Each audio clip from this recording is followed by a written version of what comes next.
gosh, we should have sound. There we go, we should be live. Right, introduce us to all zero viewers. With sound. So, hello everybody and welcome to our watch along for Alfreton Town's away trip to Kidderminster Harriers, back to league action following an FA Cup replay against Spalding, where we eventually got through on penalties after extra time.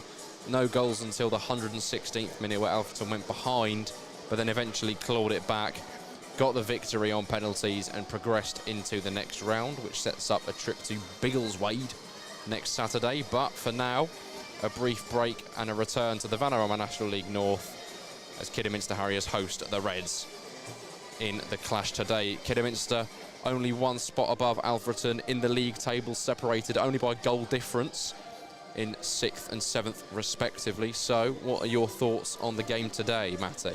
Well, I am excited after an incredible ending to what was a dull fixture on Tuesday evening. Spalding away and at home was not a game for the ages, but those last 5 minutes of extra time was an incredible there we are, stream stats has gone to excellent. I was just struggling a bit. It was a great ending to the game. So I'm excited to be back again at an away game. It's good to see you at an away game. Yeah, we're back this year. We're back after the pledge has been made. As long as I'm present in the East Midlands for university, I will not miss a game. And we've been chucked in at the deep end with a good old journey down to sort of Biggleswade, which I don't even know. So it's like Stevenage, Luton sort of way. Yep. One of 3 teams in Biggleswade, as we've been informed. There are a surprising amount of teams for a place of that size. But I mean, we'll find out more about them this time next week on the 28th. Third qualifying round tie, and a chance to get into the final qualifying round, obviously, before the big boys come in. The league clubs enter in the first round. But for now, a brief return to league action. We've got one change in the team from Tuesday night's fixture, seeing, if I can uncover the team sheet, Jed Abbey out of the team for Billy Whitehouse, who came off the bench to score the spectacular equaliser and eventually save Alfreton at the end of the game on Tuesday. So I think it's not a surprising change. Well deserved to keep his spot. Yeah. But I think Billy Heath looking to keep a sort of similar team as he can, but Billy Whitehouse, the only change, the bench remaining similar. And I think Billy Whitehouse would be very hard done by to have not made the starting lineup today. Yes, yeah, he would have been. I mean, that goal was incredible. It's the confidence to take it on as well is everything, because it's from a wide angle. A lot of players are just going to hang that up into the box for someone to attack, but it was an excellent finish, and I think the reaction from us two definitely did that justice on Tuesday night. But we're here. I think it's pronounced Agbora. That's what I'd go with, Agbora. Here at Agbora, Kidderminster.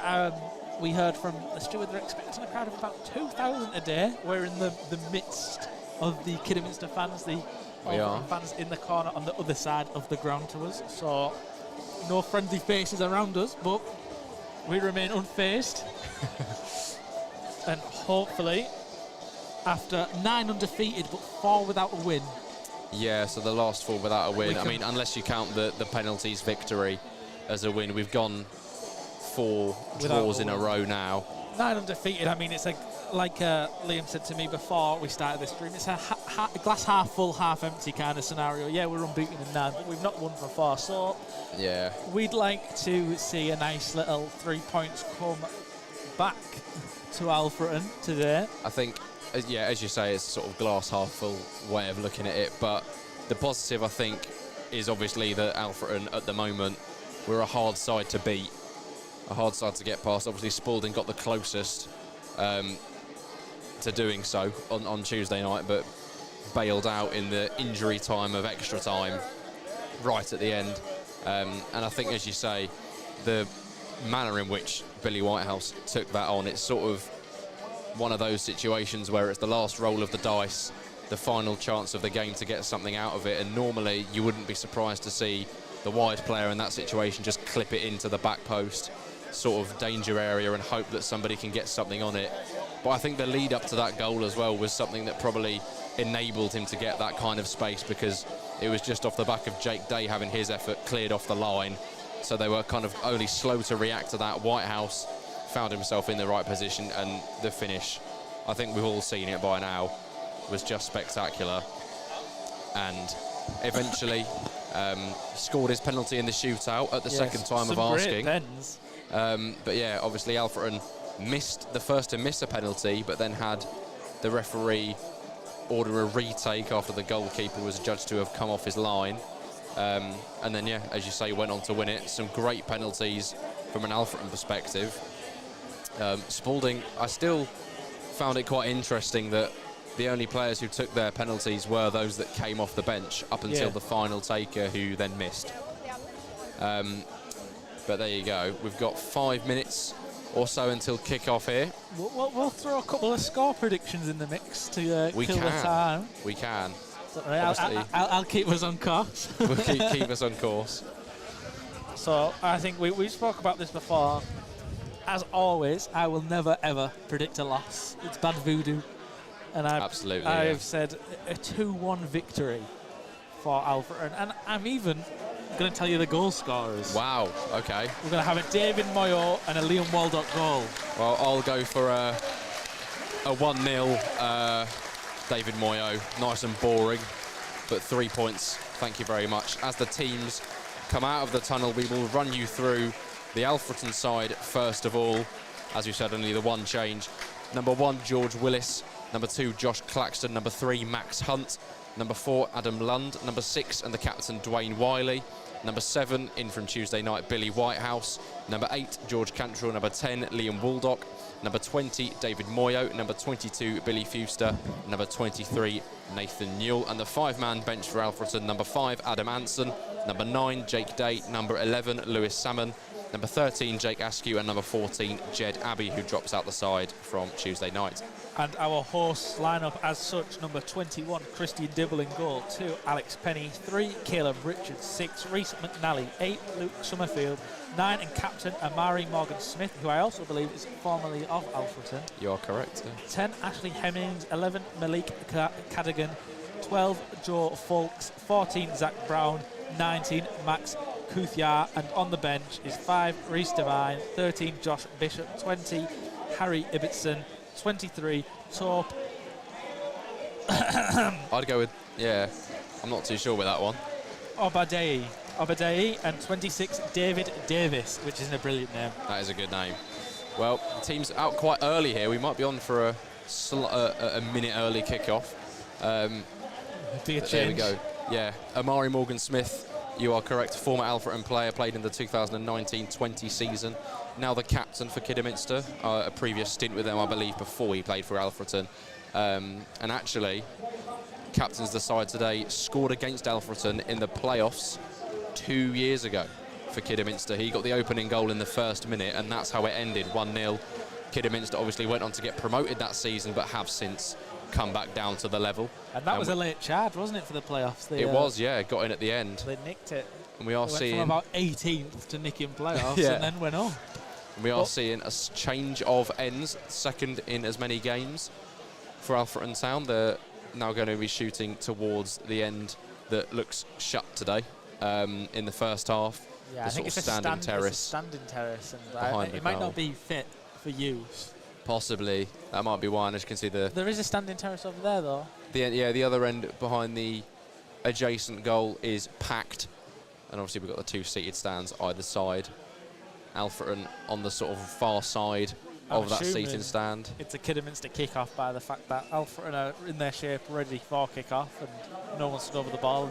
I think they get the kick-off as a result of Alfreton having the selection of changing the end that we're shooting at. I'm not sure if that's how it works, but it means that Kidderminster will not be shooting towards their own fans in the second half, but they will be the team to get us underway today at Agborough.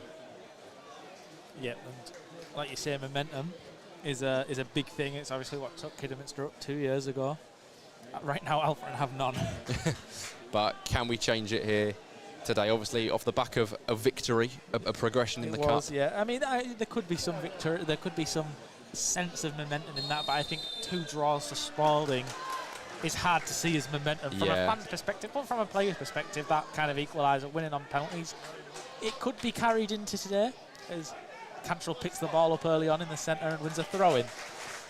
Yeah, I think you're right. I think it's not 2 excellent performances, but I guess you can see it as breaking that duck of getting over the line, winning a game, getting through on penalties. And as you say, from a player's perspective, it's sort of ending that kind of run of draws.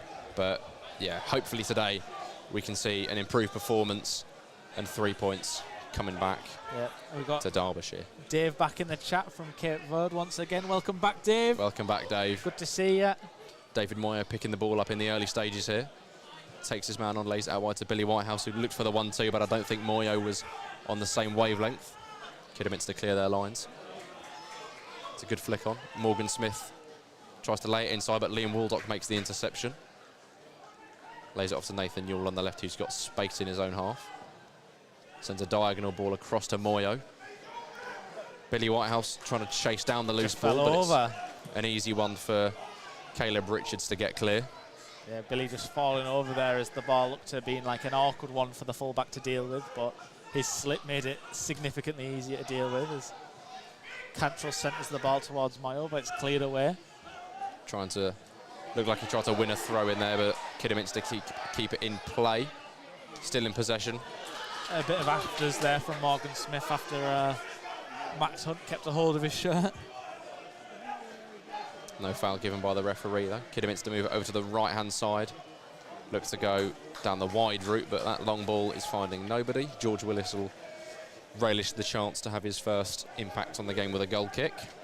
I think he's complaining to the referee about the holding of the shirt, but the referee's not paid any mind to that kind of tussle.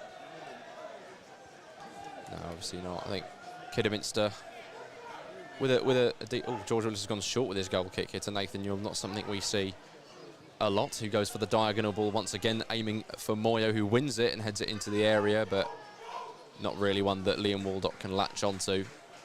Yeah, Kidderminster look to go once again from the back. What David Moyo is so good at is when that ball comes in long, he gets underneath it so well.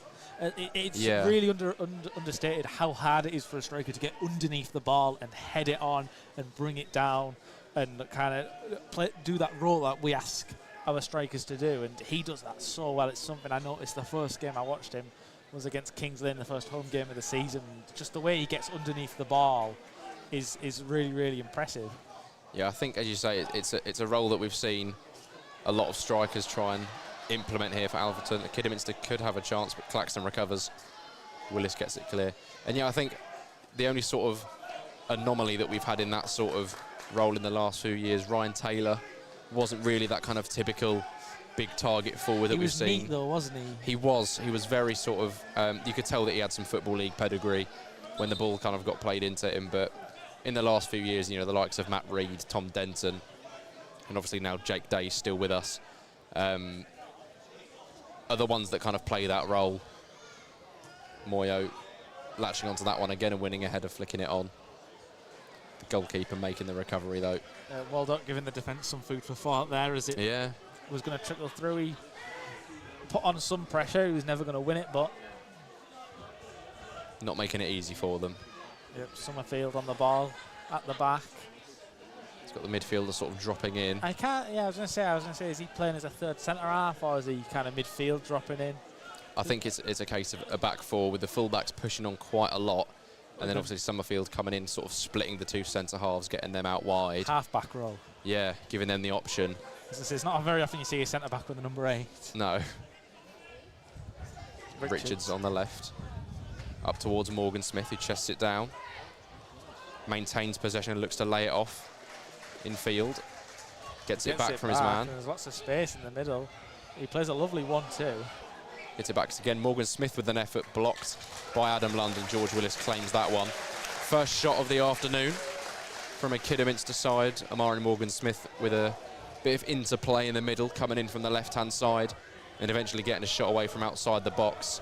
But Adam Lund closed it down, made the interception, and George Willis eventually got his hands on the ball. And he now sends it long up towards Moyo. Headed away by the Kidderminster defence. Claxton heads it back forward. Cantrell once again. Moyo sort of didn't know a lot about that, but the ball is now on the floor. Adam Lund goes out wide to Claxton. Looks to clip it in behind. Billy Fewster was arriving. Yeah, difficult one to bring down, but yeah, he put his body there, he put his foot there, and if you do that, eventually something will drop. We say that, but it didn't drop against Spalding. No, it didn't. But in that scenario, Rhys McNally getting ahead of his man and just giving the goalkeeper enough time to come and claim it, not too much for the defence to worry about in that passage of play. We've got Summerfield dropping in again. I think it's something that we're going to see Kidderminster look to do every time they sort of have the ball at the back, because they've afforded themselves a lot of space. The goalkeeper is sort of staying in his box, not really coming out to play possession with the defence, but you've got Penny and Richards on the sort of left-hand side here, with Summerfield now taken over to the right-hand side. Waldock blocks his pass, but it's out for a Kidderminster throw.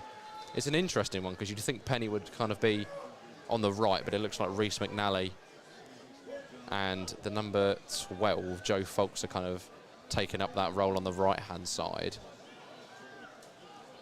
Kidderminster look to go long. Shouldn't be any trouble for Claxton, though, as he nods it back to Willis. Yep, fairly simple stuff so far. Willis time wasting.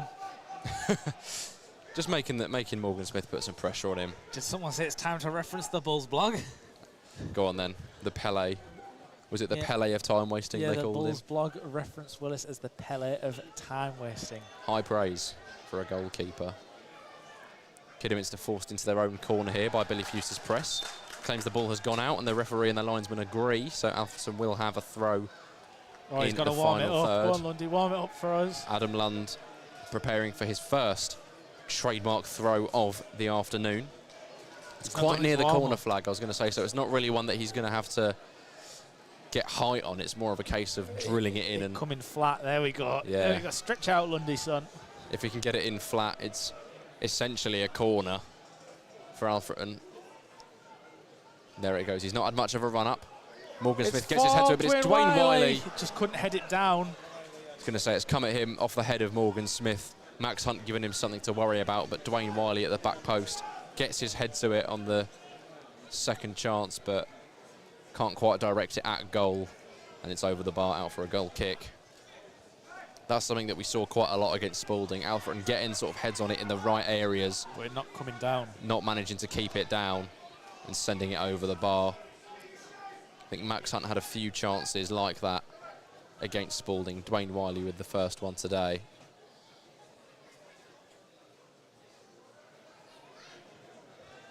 Christian Dibble goes long from his goal kick towards the right-hand side, but it is out of play. Phil Brown not happy with that one in the Kidderminster technical area. So that was sort of an immediate turn and scratch of the head from the Kidderminster gaffer as soon as Dibble sent that one out into the stands. Adam Lund sends it long from the throw. Moyo gets something on it, but Kidderminster clear it away up towards the back line for Alfreton, who send it back. Chance now in the right-hand side area for Kidderminster, though, but Dwayne Wiley gets there ahead of Morgan Smith, clears it down the line. Fewster lays it back to Adam Lund. Tries to play it wide to Dwayne Wiley, but he wasn't quite there, and it's a sloppy mistake to give Kidderminster a chance on the far side with the throw-in to get it into the area. They've not quite got Adam Lund, but you never want to give a throw in this sort of position, because a little 1-2 and a cross can always hurt you. Joe Folks and Summerfield exchanging some 1-2s. Summerfield now on the ball again. Looks to go down the line, but it's a poor ball. Willis, with no problem, is going to pick that one up in his own time. Yep. And so he's touched it down with his leg, so he knows that he's in no rush to pick it up. He's going to wait as long as he wants for Ashley Hemmings to come and walk towards him and give him some pressure. And now he will pick the ball up. I'm going to say it's within the rules. As long as he's not touched the ball initially, he can pick it up whenever he wants. He does now send it long towards Moyo. And it's gone to Fuster in the corner. It's a great flick on from Moyo. Fuster on the left-hand side of the box. There's a corner. I think it's just good defending from the Kidderminster man. Joe Folks gets his body in front of Billy Fuster and shepherds it out for a goal kick.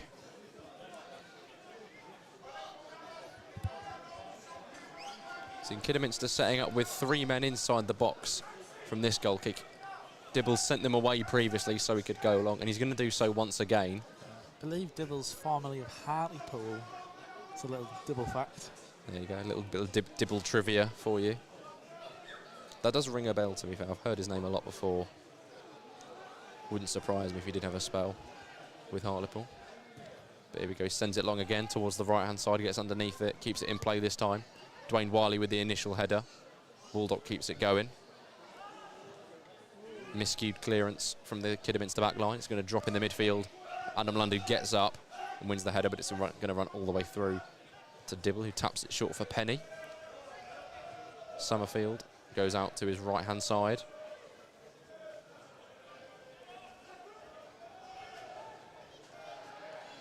Kidderminster looking comfortable with the ball at the back.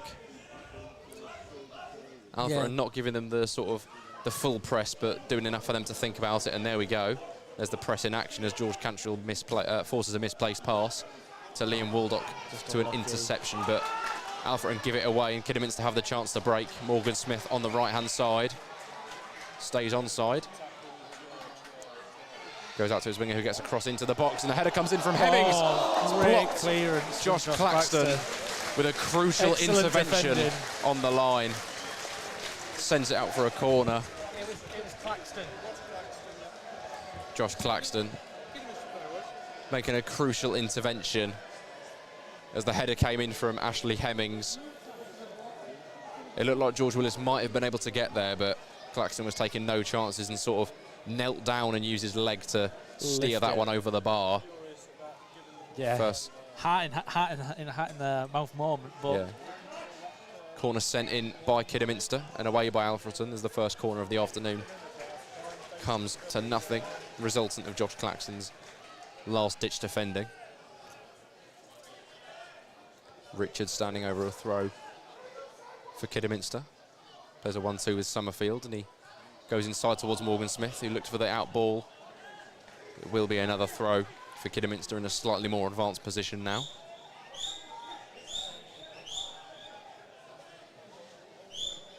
Richards once again, he's got the man coming short who he utilises. Looks to drive inside himself, but Adam Lund makes the challenge. It's going to be yet another throw in that area.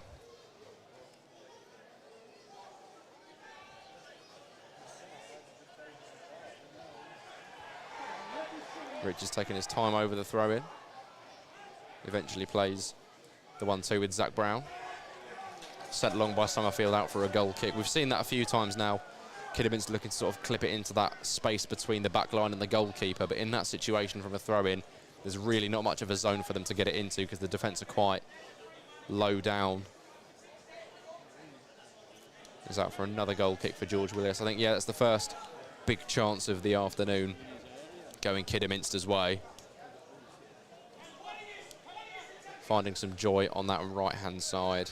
Yeah, and it's just Alfreton trying to play in the midfield there, winning the ball and trying to play a couple of quick passes in the midfield. Not their game, and Kidderminster picked the ball up, and a couple of players commit themselves forward. Cantrell's out on the right, Waldock's gone forward, and Lundy was on his way forward to join the attack, and all of a sudden they're all turning and running back, and there's space to play with. Just a classic counter-attack from Kidderminster. I mean, it was a nice little... It was Waldock. Oh, just so close to winning the corner. Blocks the clearance, just can't get the ball under control, and it comes off the back of his heel and out for a goal kick. Dibble does take a short goal kick this time with the men in the box, although it was the 11 Malik Cadogan who dropped in to receive it. Alfreton win it back high. Here's Moyo inside the area now. Goes down, he's kept it. Challenged by McAnally, but keeps it in play. A deep cross looking for Whitehouse, who's going to have to pick it up here. Got Claxton in support. Goes inside though towards Fuster. Back to Whitehouse. Waldock now. Whitehouse once again. Shapes to cross. He does so on his weak foot, but it is blocked. The ball intercepted by Max Hunt. Straight into the fans in front of us. Kidderminster take the throw quickly. Amari Smith and Morgan Smith look to be played in behind. But it runs all the way through to George Willis, who once again does not have to pick the ball up until he's pressured. So Morgan Smith jogs towards him. A little bit of a shove there from Morgan Smith as Willis took his time to pick that one up. Frustration clearly getting to the Kidderminster players in the early stages. Yeah, and you don't want to show any sign of that because this is our game. This is what we do. We frustrate, we take our time, we battle. And when you start getting frustrated and losing your head and going, oh my God, this is awful to play against, and we're only early into the game. Exactly. That's when you're gonna start to struggle, and the cracks will show. And I think that's a little blip that we've seen there. And I think we had that sort of situation where once Willis has picked the ball up, you've got the scenario where both home and away benches are unhappy with the situation and calling for the referee to take some action because the Kidderminster bench feel that Willis has got the ball in his hands for too long, but he feels he's being impeded by the player stood directly in front of him. So it's a bit of a weird one, and eventually he does obviously send the ball along. The referee takes no action, but it's just another thing that kind of frustrates the home side today. Sorry, whoever's playing against Alfreton when George Willis can get up to his usual antics. Very good at sort of frustrating the opposition. Kidderminster now with possession in the midfield area. Richards with some quick feet to skip around Adam Lund. Summerfield tries to play a 1-2 with his number 10, but he has now got the ball back. Goes over to the right-hand side now, it's Folkes. Sizing up Billy Fewster. Looks to get the cross in, it's a good block, but it's going to drop to the edge of the box. And it's eventually a weak shot from Malik Carrigan. George Willis claims that one. Down low to his left-hand side. It's a worrying position, though, when it kind of set up for him on the edge. You thought he just might smash it. But no, it's a poor shot in the end. Willis taking his sweet, sweet time once again. Phil Brown speaking to the fourth official, asking him some questions, presumably, but nothing against the rule book that George Willis is doing, so just going to have to grin and bear it, unfortunately. I think one thing I'm noticing here watching this game is we talk a lot about Alfreton having a very disciplined shape and being patient with teams and kind of not breaking that shape, and I'm not seeing that today. I'm not seeing that kind of disciplined approach. I feel like we're getting caught out in the midfield and they're playing good interplay in the wide areas, and that discipline just doesn't seem to be there. Oof. George Willis forced to clear that one with his feet after Morgan Smith put some pressure on Max Hunt to block his clearance, and I think it was Adam Lund who had to send it back to George Willis. Yeah, it was a bouncing ball. He had to hit it on the volley. He's mishit it, and the Kidderminster fans behind the goal enjoyed that one because they've had to watch Willis make each one every time he's got the ball, waited for someone to close him down and take in as long as he wanted. The fans have grown frustrated, so that's a nice one for them. Yeah. Kidderminster with their second corner of the afternoon. Referee making them wait, though. I think he's going to have a discussion with... I think it's Zach Brown and Adam Lund. Yeah, being called to... Oh, sorry, it's Max Kuyar. What are we going with there? Kuyar. Looks about right. Kuyar. Yeah. Depends how much you want to pronounce the H. There you go, the referee blows his whistle. I mean, we'll now see the corner be delivered. It's into the central of the area. Header. Morgan Smith gets up well, gets some power behind the header, but it's over the bar. Another chance, a miss for Kidderminster in the early stages here, though. Something for Alfreton to worry about. So we've seen both Morgan Smith and Ashley Hemmings get onto the end of those crosses. It was a good delivery from that corner, sort of evading the men at the near post and falling into that uncertain area in the 6-yard box, making it a tough one for the defence to deal with. But Morgan Smith's header, no problem for the back line in the end, thankfully. George Willis lining up the goal kick now. Kidderminster fans goading him behind the goal. As you say, I think there's going to be a lot of back and forth between them and the man in purple today. Sends the goal kick long towards Moyo. Penny beats him to it. Max Hunt beating Morgan Smith to the header though. Alfreton now with the ball on the floor. Cantrell and Waldock with a 1-2. Moyo eased off it by Penny. Yeah, he had a brief gap he could go through. He couldn't get through, and there's a man down for Kidderminster, number 11, Cadogan. He's back up now once he's realised that they're on the attack. Folks tried to get his cross in, but it was blocked. Fuster dealing with it in the wide area, and Adam Lund clearing the danger for a throw. Billy Heath urging his team to get up the pitch. Kidderminster went short with the throw. McNally now driving forward from the back. Tries to play a sort of clever ball through to find the forward man, but it's run straight through to George Willis, and they failed to realise once again he does not have to pick the ball up because he's not controlled it with his hands, and there we go, some pressure. Forces Willis to now pick up the football. The fourth official is going to have a lot of conversations. I was going to say, yeah. You now got a man from the Kidderminster bench joining Phil Brown in the protests against George Willis's time wasting. But once again, there's nothing that he's doing that's incorrect because he's not picking the ball up until he has to. He hasn't controlled it with his hands to begin with. There's absolutely nothing against what he's doing according to the rule book. Cadogan now with the ball on the left for Kidderminster. Up against George Cantrell. Forces him to go sideways towards Richards. Summerfield now. That's good little bit of play, yeah. As they look to beat the press, but eventually forced over to the right-hand side. McNally now taking it forward as he did just a moment ago. Ball clipped into the area towards Morgan Smith, who gets his head on it. And Max Hunt makes the block before the header could reach the goal. Shouts for handball from the Kidderminster fans. The fella holding the ball in the stands, he's not giving the ball back until the referee gives the handball.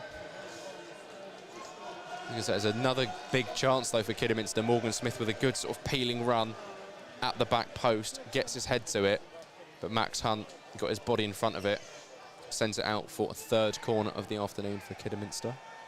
Summerfield over this one. They've got different takers from each side. It's going to be an in-swinger on the right foot from Summerfield in towards the centre of the box. Lundy headed wins. Away. Great defensive stuff from Adam Lund. It's back into the area though. Moyo chipping in defensively.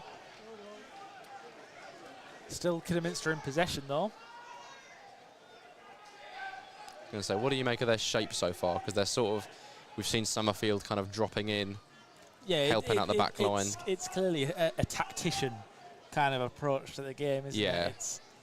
It's a fluid, it's changing formations, and as much as at this level that's a risk because obviously it's not Premier League quality players, I think fluid kind of being having a fluid shape and showing that versatility in your team is more important. I think that is the way to go. I think a lot of people would rather teams set up in kind of their shape and play their shape, but having that fluidity to kind of change shape and play in different ways makes you more unpredictable, and it opens more gaps to score different kinds of goals and have a different way of playing when something's not working. Yeah, I think as you say, it's not quite the it is the sort of football that you expect to see at a higher level when, as you say, not with Premier League quality players. Obviously Phil Brown has worked with those sorts of players before, but I think you're quite right in that it makes it far more unpredictable from a sort of preparation perspective for any visiting team. There's just so many more sort of combinations that you're going to have to sort of prepare for, and then also those that are just going to be completely unexpected. Yeah, and you can kind of tell straight away with what teams are going to do that, because over the last couple of years you've seen how important wing-backs have gotten and full-backs have gotten to teams being wide, being high, overlapping, coming round. They're a huge part of the build-up and the width of a team and kind of that approach to play. So when you point out straight away, Kidderminster, the full-backs are going really high and getting wide and the midfielders dropping into the centre-half, like you can see straight away that is how they're going to want to play. They're going to kind of, they're going to try and out, maybe not quality, but kind of their approach. Kind of that is what they're going to try and outdo us with today. Yeah, and I think it's It's an interesting one in terms of the sort of fullbacks here, because we have been seeing Richards and Folkes getting into advanced positions with kind of Penny and McNally, the two centre-halves, staying there, but with Summerfield dropping in, it kind of gives them that extra dimension, if you like, in the wide areas, depending on which side they go on. You've got him dropping in, which enables whichever centre-half's side it's on to kind of go and take up that full-back position and let the full-back bomb on, as we're seeing here with Folkes. It's a great ball over the top. He's got space on the right-hand side to pick out across. Looks for Morgan Smith in the middle, but Dwayne Wiley manages to get an interception in. He kind of fell on the ball to make it, but thankfully an Alfreton man came to assist and cleared the lines. Yeah, straight away you see it. Kidderminster have been playing kind of on the floor, and all of a sudden one of them wing-back overlaps round into the space out wide, and the ball goes, and they've all of a sudden gone from defence to attack. So that's what that approach can do. But with Alfreton usually being so disciplined and kind of having that let's get into a fight kind of play style rather than anything else, that can kind of counteract that. So I feel like these kind of games are always interesting. Yeah, two very differentiating styles going up against each other. And at the moment it looks as if Kidderminster probably have Alfreton's number in terms of the sort of style of play, because we've been seeing them with the possession and get into space and get into those dangerous areas, crosses into the box, and a few chances as well in the 6-yard box that have gone off target for them. There we go, another cross put into the box, this time towards the back post towards Zach Brown, but he miscontrols it, out for a goal kick. I mean, we can, obviously, as you say, Kidderminster having Alfreton's number in the early stages, and that's because they've rose above the battle so far. They have avoided kind of getting into those handbags. Yeah, and those. I was going to say, it looked as if as soon as Morgan Smith kind of left one in on George Willis when he picked the ball up early on, you thought they might be getting sucked into it, but then maybe it was also a kind of sign for them to have the nibble there, but then realise that it's not something that they want to get sucked into if they want to keep playing their own game. There's been a lot of afters in this game, like off the ball. Yeah. And they have avoided getting sucked into the battle on the pitch, or kind of that battle of it being so frustrating for them. But that is because I think, although we've frustrated them in terms of kind of delaying the restart, the long balls, Mayo knocking it down, we've had some passages of play. We've not really done what we usually do to frustrate teams to the extent that we have. I mean, if I look back, the biggest one, South Shields at home last season, we really frustrated a good football inside. Yeah, absolutely. Kidderminster looking to come down the left-hand side. Kuya trying to go up against Wiley, but the captain today for Alfreton having none of that. Moyo using his body well to see the ball advance. Goes out wide to Billy Whitehouse, who's got men to pick out in the area. He leaves Penny on the floor. Lays it back for Claxton, who sends it in first time towards the edge of the box. Waldock looking to make something of it. His shot is blocked. And Dibble makes a claim. High out of the air. Yeah. Looks to go long quickly this time. Great ping. Fantastic knockout wide. Dwayne Wiley having to come over and cover for Nathan Newell in his sort of area. He does really well. He does brilliantly. Adam Lund looking to clip it over the top towards Nathan Newell, but he wasn't making the run that he wanted. He's going to run all the way through to Dibble. Kidderminster back line now in possession.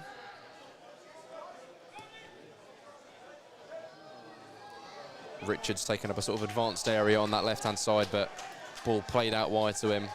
And I think that's kind of playing into something that you mentioned. It's not necessarily the style of football that you expect to see at this level, but it's something that you're used to in the sort of higher echelons of the game.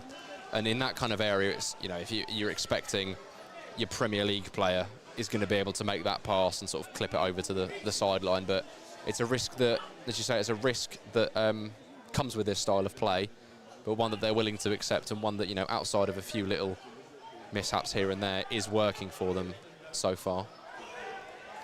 Yeah, that frustration has to grow. Alfreton have to become very, very hard to play against if they're going to have any kind of real joy in the chance of coming out of this game with 3 points. They have to do everything they can to frustrate Kidderminster and just block them out. And as the game goes on, those cracks will show and gaps will come, and that's when you can kind of strangle the game. slowly kind of take the life out of it, Yeah. take their breath away as they're doing everything they can to break it down. And when the cracks are showing, that's when you go for it. But Summerfield now on the right-hand side, looking to tee one up for Morgan Smith. It's going over all the way towards Kuya on the left. He does well Beats to get to Claxton. the line. He cuts it back, and it's a great save from Willis, and fighting, and Hunt hooks away. Wow. A scramble inside the 6-yard box. Nathan Newell blocking a shot. Billy Fuster, sorry.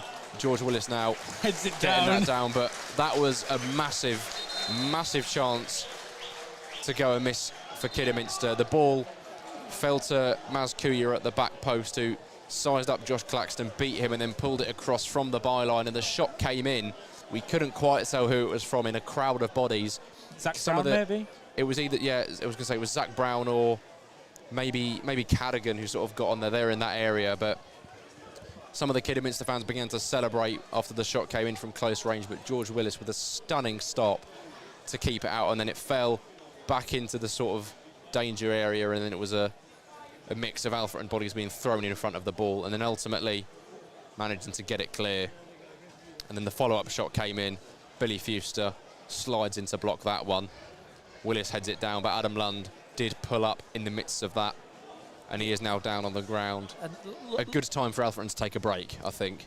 Lundy has looked like he's been struggling. I think that kind of first time where we said Alfreton's midfield kind of committed forward and they'd lost it trying to play neat passes, and the thing, Lundy was running back and he looked, I don't know what it was. He wasn't limping, but he looked, he didn't look like he usually does.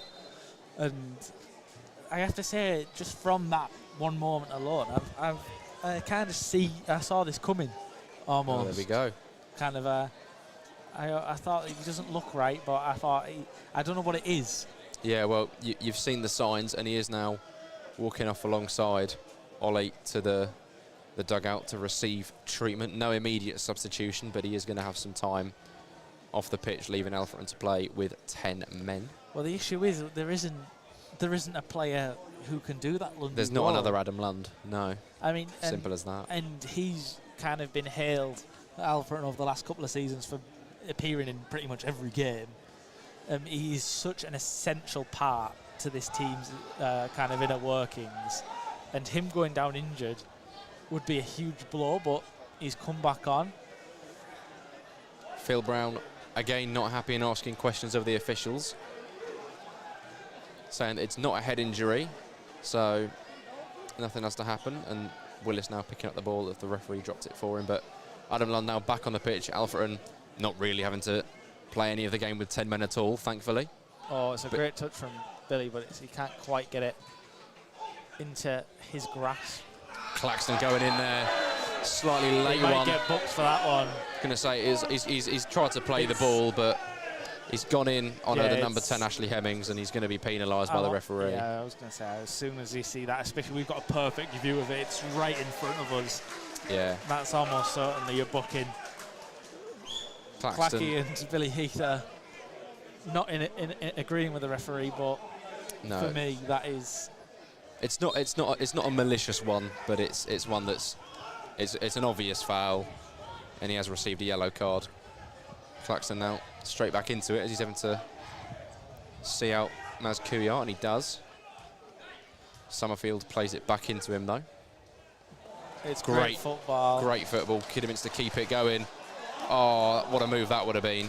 But Adam Lund getting in the way of it, earning Alfreton a throw deep into their own half. But yeah, I think that's something that we've seen 2 or 3 times now, the sort of interchangeable players moving into different positions, the triangles in possession, creating sort of space for themselves, making it impossible for Alfreton to track. And ultimately, thankfully, nothing coming of any of those moves at the moment. But it does seem like a matter of time before one of those sort of quick passages of play break down Alfreton. There's an Alfreton player getting kitted up. I think it's Jed. Yeah, you are right. Jed Abbey is getting stripped, so maybe we'll be seeing... I just seen the flash of blue. We might be seeing, if it is Jed Abbey to come on, Billy Fuse to drop into midfield, no, he's put his bib potentially. back on. I think he was just putting his...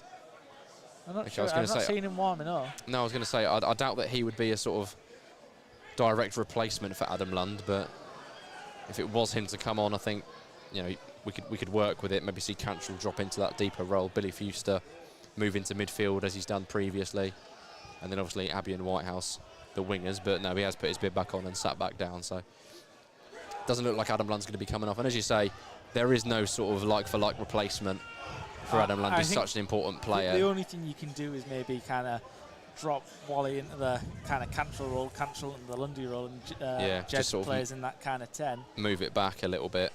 I think Jed and Billy Fuster are both capable of kind of playing in the midfield.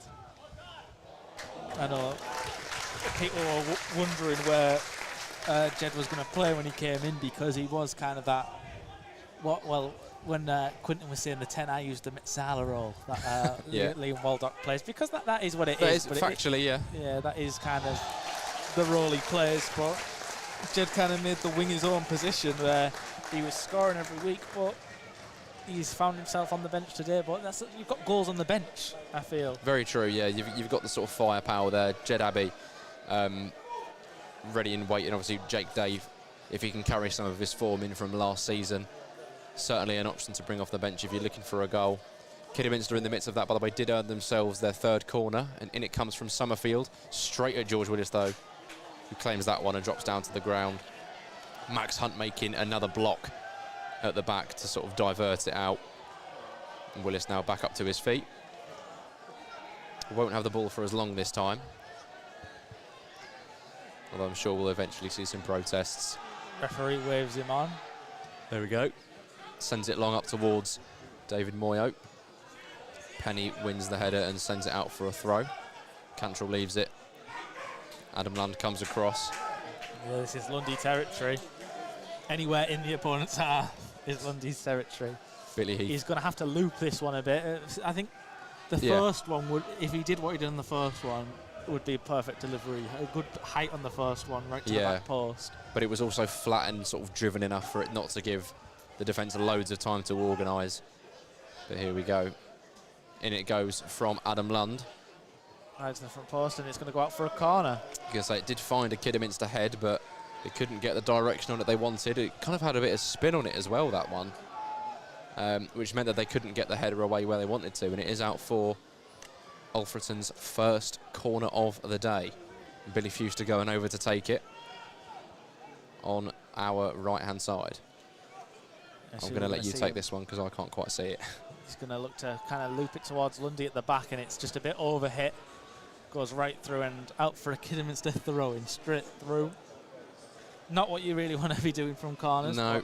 We've seen that work countless times, that kind of clip to the back post, but it just wasn't right. It was a bit too far out from the box maybe, and Lundy kind of wasn't set where he'd want to be for it to kind of loop round. It's a tricky one, that, because it's rather than just sort of sending it into the near post like we see so many teams do, it's kind of finding that sweet spot where he's sending it into the back post, far enough where it's beyond the sort of back line and the goalkeeper's reach, but then also not that far to go out for a throw and sort of spin out, but enough for Adam Lund to reach it. And obviously in that scenario, not what we want to be seeing, but Alfreton do win themselves a throw sort of in the balance between the midfield and the final third. Yeah, and while all that kind of was going on, Willis just kind of got the ball back, and Morgan Smith was chasing him down, and Willis ran as far towards the corner of his box as he could to make him run as far as possible. It was a great ping. Headed out. Alfreton goes short. Whitehouse back to Lund, who whips it in. Moyo looks to head. It's going to fall to Cantrell on the edge. Goes back out. Whitehouse. Recycle it out wide. Billy Whitehouse on the left, which we haven't seen so far this afternoon, sends it in. Hangs it open. Hunt! Great header just over the bar, off the kind of post behind the goal. Yeah, much like a lot of his chances that he got against Spalding on Tuesday night. He gets his head to it in a dangerous area. He's in the right place, but he just can't direct it at goal. I mean, it's a tricky one there because it's sort of come at him just behind Moyo. He didn't really know, had to kind of react late to direct it towards the goal, which he did, but unfortunately over the bar and out for a Kidderminster goal kick, which is taken short by Dibble. Richards with the 1-2. Dibble looks to clip it into Morgan Smith. Hunt open, does enough. Cantrell hooks away. A bit of afters there between Max Hunt and Amari Morgan-Smith in the middle. Both now back on their feet, though. Yeah, Morgan-Smith has more complaints to the referee than touches, to be honest, against Max Hunt. All he's done is kind of lost the battle. They've ended up in a little tussle afterwards, and then he goes and complains to the referee. Well, there you go. I mean, he did have that chance early on to potentially open the scoring where he sent his header over the bar. And obviously, with a lot of experience at this level, captain today for Kidderminster, he's certainly a man that you want to worry about. But by the looks of things, Max Hunt has had him locked down so far outside of that sort of early opportunity that he had in the opening sort of 10 minutes. But he is sort of lurking over on Max Hunt's side, on his left, Alfreton's right. I think it'll be about 5 more minutes, do you reckon, maybe, before added time's on? I'm just kind of looking at the stream length. It's a good way to do it, sort of take off the 10 minutes. Yeah. There you go, Kidderminster now. McNally taking it forward. Back to Summerfield, though, who's taking up his position at the back. Into the number 10, now out wide. Kuya up against Claxton. Goes inside to Codigan, who's got space to shoot, which he does. High up and over and into the stand. Aiming towards that sort of top right corner, but Malik Cadigan doesn't keep that one down. Out for an Alfreton goal kick. I do think we're seeing a lot of this. George Willis kind of taking his time over these sorts of situations. Not necessarily to point towards the fact that Alfreton are coming here and that they're happy with a point, but I think it's more of a case of getting to half-time and then making it unfamiliar and uncomfortable for Kidderminster shooting the opposite way to how they normally would.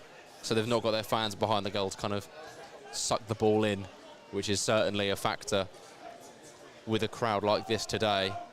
And so I think Alfreton getting in at half-time 0-0, certainly something that would be, there's definitely something to build on there if they can get in level without conceding at the sort of, you know, you'd imagine the more sort of dangerous end for Kidderminster to be shooting towards. And, you know, it's just that kind of little bit of unsettling them, altering the kind of familiarity that they're used to, making them shoot at the other end. Obviously, Alfreton on Tuesday night, that was no bother when the penalty shootout got decided because all the fans just streamed over. Corner. I was going to say that was a really weird angle. That looked like it was about to drop into the corner, and then it bounced, and it was about 15 yards wide. Liam Waldock with a sort of a shot from outside the box, pretty much from nothing, really. And it eventually it took a nick on the way through and out for an Alfreton corner, which Billy Fewster will take. Second one for Alfreton this afternoon. We'll see if it's a change-up. See if he still looks for the back post cross. There you go, in it goes. In towards the back, Morgan-Smith heads it. I was going to say, a lot more air on that one. Floated that one a lot more. Yeah. But once again, still out of reach of the goalkeeper. But Kidderminster do clear their lines only as far as a throw-in, though, which Adam Lund will take. So they've not really cleared their lines that much when you've got Adam Lund on the opposing team, because that ball is getting sent straight back into the box for them to deal with. And it goes from Adam Lund. Kidderminster with the first header. It's headed straight up, away. Eventually away by Morgan-Smith. Back out to Lundy from Waldock, though, and it's a good ball. Whitehouse down the line. Oh. Folks deals with him well. Does really well. Comes across to Cadigan, who's got space to drive into. Kidderminster look to break. Tries to play it out wide towards Kuya, but Josh Claxton is there to send it back to Willis. Moyo, time to take this one down. Tries to get the better of Penny, who dives in. Wins, sends it out for a throw-in. It's a good challenge from the number 2 for the hosts. But it will be another chance for Alfreton to fizz the ball into the box via the launch of Adam Lund's long throw. Well, I'm assuming the 4th official's got his... Yeah, has gone to go get his board. We will be seeing the added time shortly after this throw-in, especially we kicked off early as well. We did. 3 minutes, it says. 3 minutes have added time. Adam Lund sends it into the box towards Moyo. Keeper gets something on there, but not much. Bit of a flap. Kuya sends it back out to Adam Lund, and then goes in with a challenge, wins the throw-in for Kidderminster, smashes it off of Adam Lund, and there we are, the board is raised. 3 minutes of additional time in this first half.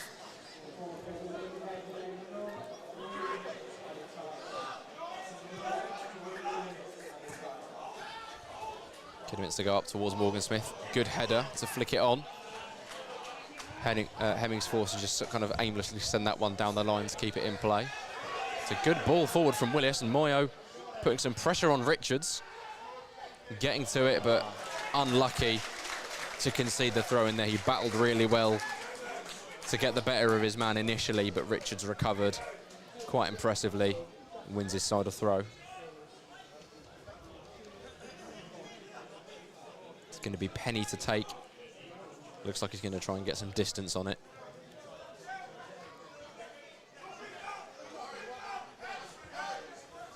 Forward it goes. Max Hunt getting his head to it. And George Cantrill trying to recover possession in the middle, which he does. Adam Lund now picking it up off of him. He's got Billy Whitehouse to his right, who he uses. Tries to go inside towards Moyo. It's a clever pass. Cantrill now out wide to Whitehouse, who looks to get the cross into the box, but he slips. Although Dibble is forced to tip that one over. Obviously not intentionally aimed at the goal, just trying to get the cross in, but he took a bit of a tumble as he sent it into the box, but Dibble forced to tip it over. And Alfreton will have a corner right at the end of this first half. From the left-hand side, though. And it looks like it will be Fuster still to take it.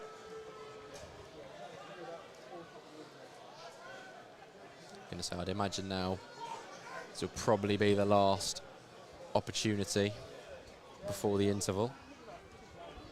Billy Fuster lining it up on his right foot. 2 arms go up in the air. Cross comes in towards Max Hunt, who gets his head to it. It up. Waldock's going to head it back down. Lundy.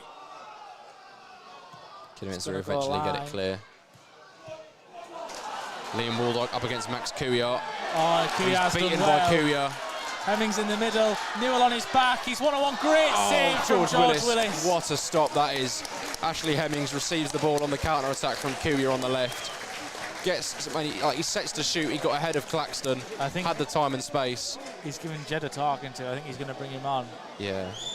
George Willis, again with a spectacular save to keep the score level in this one. But Kidderminster will have an opportunity from a corner right before the half, which we weren't expecting. Yeah, I think Jed's going to come on at half-time, is he? Summerfield sends it in towards the back post. Headed back down, but Willis makes the claim. Drops to his knees. It's a let-off for Alfreton right at the end there, caught on the counter. Waldock beaten for sort of pace and strength by Maz Couillard, who eventually laid it off in the middle for the number 10, Ashley Hemmings. Couldn't quite get his shot away quick enough, though. Willis, lightning off his line, closes down the angle and makes the save. He now sends it long up towards Billy Whitehouse, who heads it into the middle. Towards Fuster.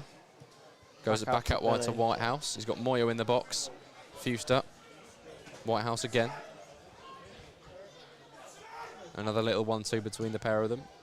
He goes back to Adam Lund. Doesn't want to go backwards because the referee will blow for half-time. Little 1-2 from Fuster and Whitehouse again. Looks to get the cross into the box towards Moyo, but it's away by Folkes. Adam Lund. Referee checks his watch. He's going to possibly let it run for another couple of seconds. Obviously, we had a bit of stoppage with those 2 corners. Yeah, he's happy to blow now. There we go. Half-time in this one. Alfreton Town 0, Kidderminster 0. Kidderminster with the better of the chances and a big one right at the end, but Willis forced to make a big save. Made an earlier one to deny Codigan, we think it was, from close range to keep the sheet clean so far. But there we go, half-time 0-0. Thoughts so far? 2 excellent saves from Willis are the difference in this game so far. Alfreton haven't give Christian Dibble enough thought in the Kidderminster goal. He's only really had to kind of flick that ball over the bar at the end of the first half from a mishit cross. And I mean, there has been chances. Max Hunt getting up well and heading over, a couple of headers over the bar as well from Dwayne Wiley, but it's not been a vintage display, to say the least. I think We're going to see Jeddah be introduced into the second half, who's scored a lot of goals already this season. So I'm interested to see where he brings him on, whether he brings him out wide, whether he's going to drop him into a midfield role. I'm unsure. We'll see. But that is something that could change it up in the second half. But Kidderminster will be frustrated to go in level at the break. So I think so, yeah. we will take our routine half-time break. Thanks everyone for listening to the first half, but we will see you in about 15 minutes or so, probably less now, for the second half here at Agbra for more Kidderminster versus Alfreton action.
like, she said, like, not sure if I should bring on.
Back in the room. Are we live?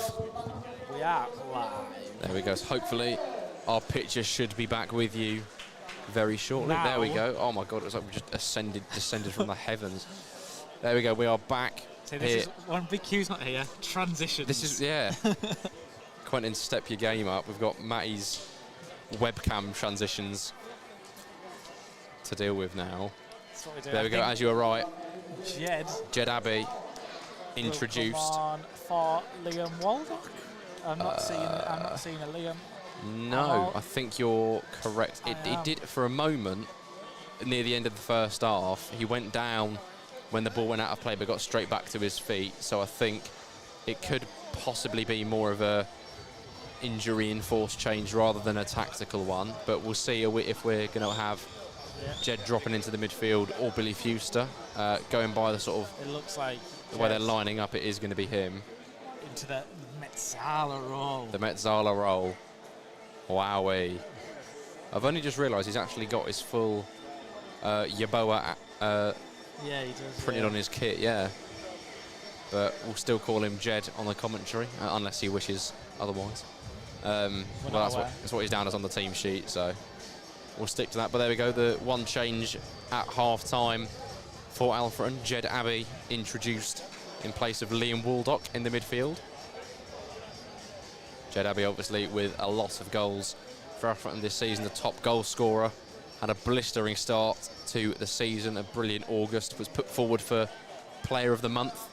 I think it was 4 goals in 5 games, or 5 goals in 4 games, something like that. 5 goals in 4, a crazy record to start the season. And we are back underway here at Agra for the second half. Ball immediately sent on towards Moyo, out for a Kidderminster throw. But yeah, Jed Abbey, I think, had a couple of performances where he struggled against Spalding, and then obviously dropped out of the starting 11 for today's game. But he is back on the field today for the second half. And I'm not sure, we'll have to ascertain if it's him or Billy Fuster dropping into the midfield, because they're sort of swapping about at the moment. Him, but he's going to, he's a naturally attacking-minded player, and I think we're going to see less defensive cover than we'd get with Wally in there. Interestingly, we've got Fuster now. Fuster and Whitehouse look to have kept their place on their respective wings. Jed kind of over on the right-hand side, so we can only assume he's on that side of the midfield, with obviously Cantrell kind of moving back.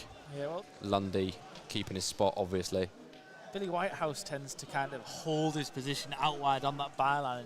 Billy Fuster seems to kind of roam and come inside and kind of even go out onto Whitehouse's wing and have a bit of interplay with him that we saw at the end of the first half. So I think some of that may obviously come up. I believe he played a few times as a central midfielder when he was in the Nottingham Forest youth setup.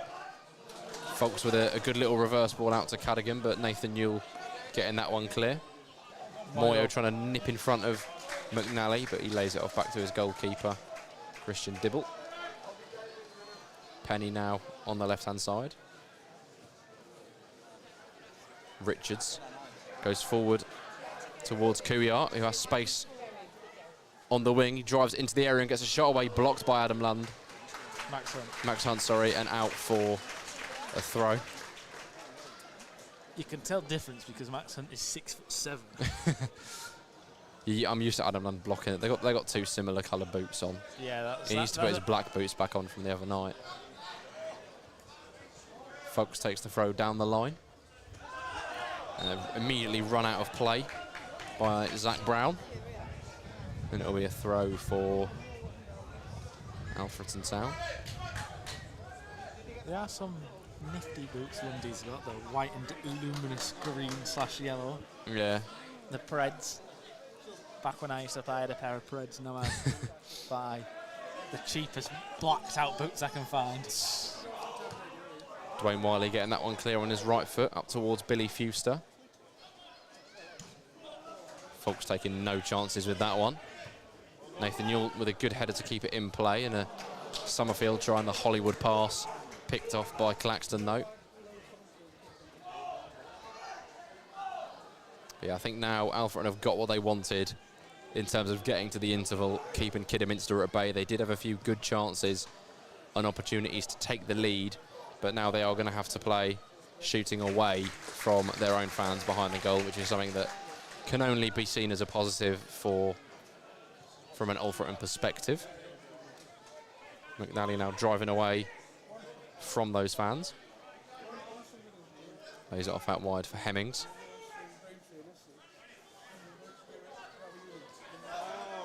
Gets the better of Nathan Newell and tries to knock it down the line towards Brown. His cross is blocked by Dwayne Wiley, but it's back to Hemmings, who gets it in on his left foot. Easy one for George Willis to come out and pick up.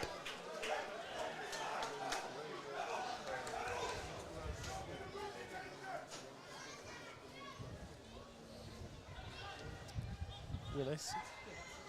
Take his time. I'm going to say, yeah, sure the Kidderminster fans will love that. Yeah, a lot of comments from Kidderminster fans at half-time. Having a look at the old Twitter. Pointing out the time wasting early on.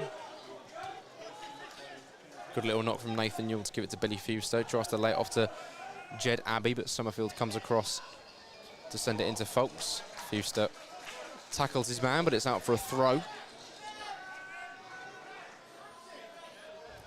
A couple of the lads on the bus have now laughed, saying that a day in the life of Billy Fewster would go viral.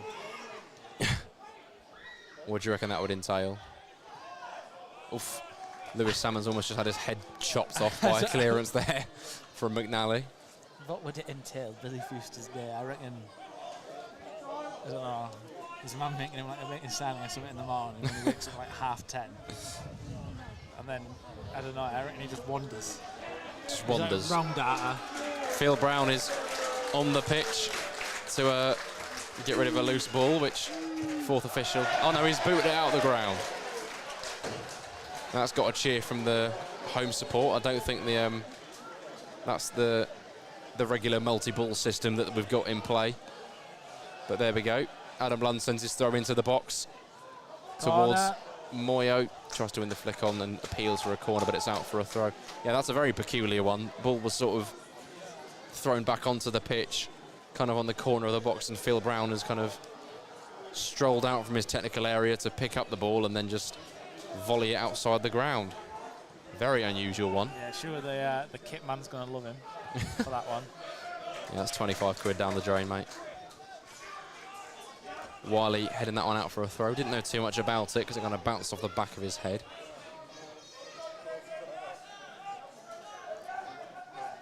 Joe Folk sends the throw back to his defensive unit. McNally with the ball on the right-hand side now. Tries to knock it past Jed Abbey, who puts the pressure on, and it will go all the way through to George Willis, who lets that one run out for a goal kick. Only just, though, because it looked like he was going to keep that in for a second.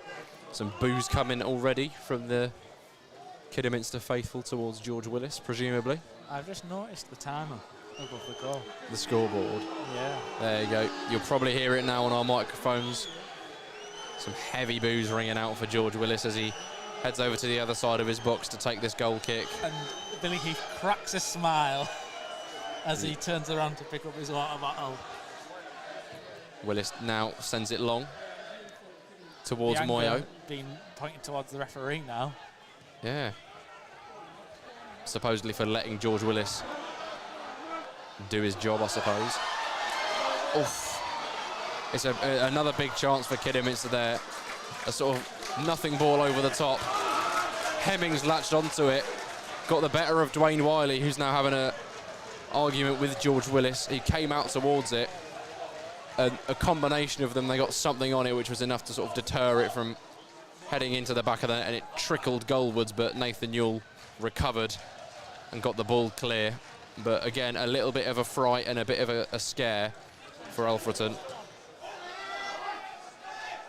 Jed Abbey putting some pressure on Summerfield there, forcing a turnover of possession, but Alfreton waste it as they try to send it clear and concede a throw-in. But that's another scare for Alfreton at the back. George Willis coming off his line quickly and escaping without conceding.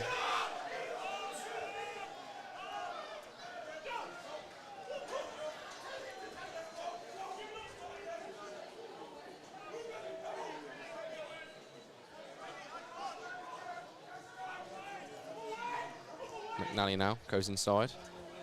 Hemmings trying to lay it off for Foulkes, but Wiley's in a forward position to intercept. He's followed him clearly. Adam Lund knocks it back to Max Hunt. Sends it long. Fuster is there, but Brown nods it on to Hemmings. And Kidderminster come forward once more, this time down the right-hand side. Hemmings chops in. Lays it off to Cadogan on the left. Tries to find space for a shot, but he's crowded out by a combination of Adam Lund and George Cantrell, and eventually Adam Lund draws the foul from the number 11. Zach Brown wants Alfreton to get on with it. George Cantrell picks the ball up and throws it back to George Willis for him to take.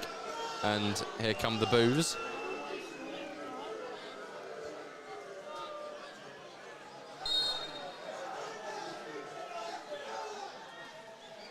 Willis now setting the ball down for the deep free kick. You can say we did originally see Nathan Newell sort of stationed over on this left-hand side, but he did go back, but the ball was sent there anyway, and only just too far for Billy Fuster to reach. It was a good knock, though, from George Willis. Fuster just unable to get there, though.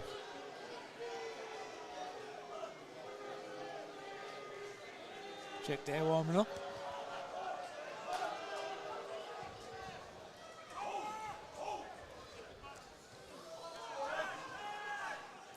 He's got the time to take this one down. I think Abbey and Fuster wanted that one a lot earlier, but Fuster was not expecting that pass from Max Hunt. It was sloppy clever, from Alfreton. but it was too clever. Yeah. It tricked everyone. Don't need to be giving it away in those areas. Kidderminster now with the ball at the back. Hemmings in the middle, dropping in. Goes back to Summerfield. Tries to send it out onto the left-hand side towards Kuya, but Max Hunt heads it away. Moyo has time to bring it down and lay it off to Jet Abbey. Tries to play the reverse pass into Fuster. It was the right idea, but intercepted by Kidderminster, who come forward once again through Cadogan. Morgan Smith now on the left. Adjudged to be offside by the linesman. Alfreton will have themselves a free kick.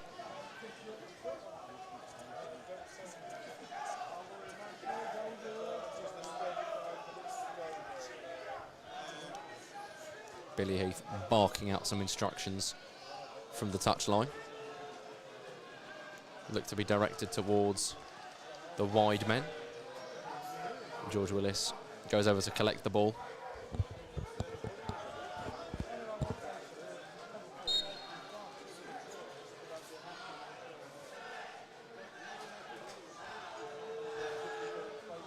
Forward it goes from Willis, drilled towards Fuster, who heads it infield. Abbey tries to keep it alive. Penny hacks that one clear.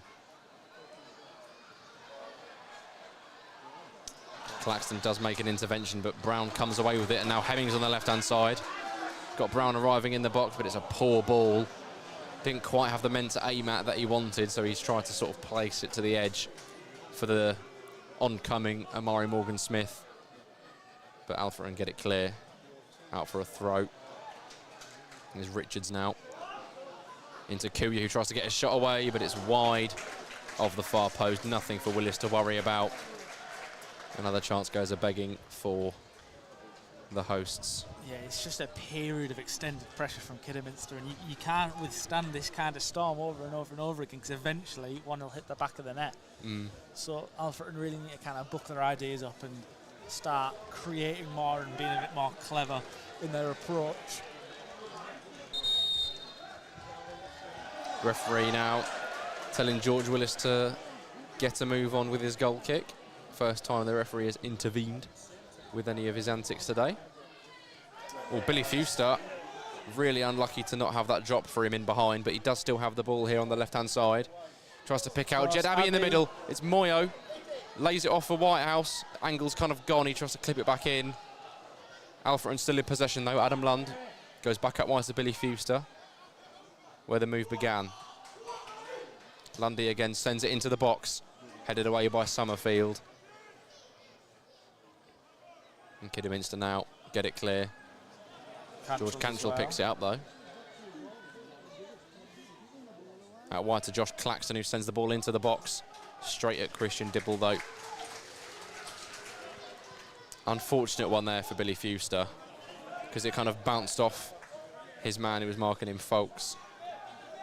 And if it hit him sort of slightly differently, he could have been in behind, but he was forced to take it out wide and then tries to find Jed Abbey with the cross, and it evaded his feet, found its way to David Moyo, who was forced to turn back on it and lay it off. And then once he's laid it back to the edge of the box, it's time for the Kidderminster players to get back, and the chance has gone.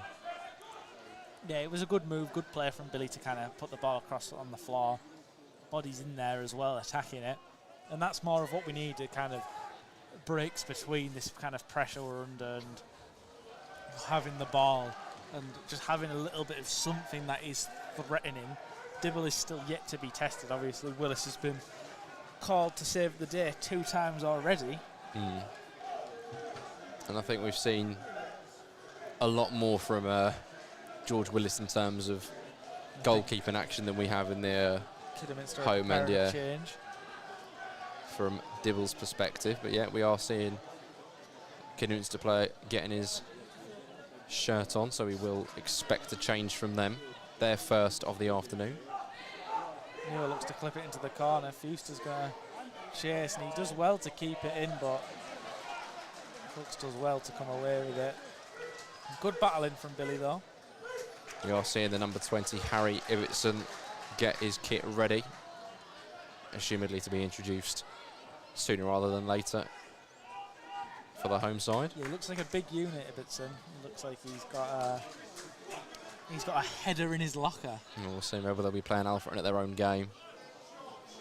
George Cantrell with a good interception to prevent an inverting Richards from getting onto the end of that one. Summerfield heading George Willis's clearance back forward, but out for a throw-in. And here will be that change for Kidderminster. It is the number 20, Harry Ibbotson, set to be introduced in place of the number 11, Malik Cadogan. Comes off to an applause from the Kidderminster fans. Yeah, had a effort expertly saved by George Willis in the first half. That could have been 1-0. We've seen the Kiddie fans behind the goal celebrating. There we go. It's a man who looks to be taking the sort of forward position. Adam Lund goes to take the throw in, and I think dropped it out of his hands and is allowed the chance to retake it and send it down the line as he was kind of drawing the ball under his top. Yeah.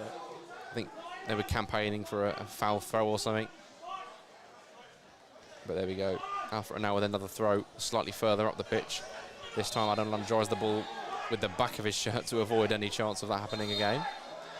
Morgan Smith prevents him from moving forward, and the referee is asking him to come away. Adam Lund now set to take the throw. Phil Brown not happy with where it's being taken. He gains about 10 yards. He has gone forward with it, but it's sent long. Nathan Newell trying to take it down. Hemmings clears that one away. Dwayne Wiley with a bit of improvisation to control that one. And it goes back towards Willis. Ibbotson with some pressure, but nothing to faze the man in purple. Kidderminster struggling to get it clear here. It's going to eventually work its way back to Dibble, though. He wants to get the game back underway, lays it out wide for Penny in the corner of the box. Comes across to his centre-back partner, McNally. Folks now on the ball, back to Summerfield.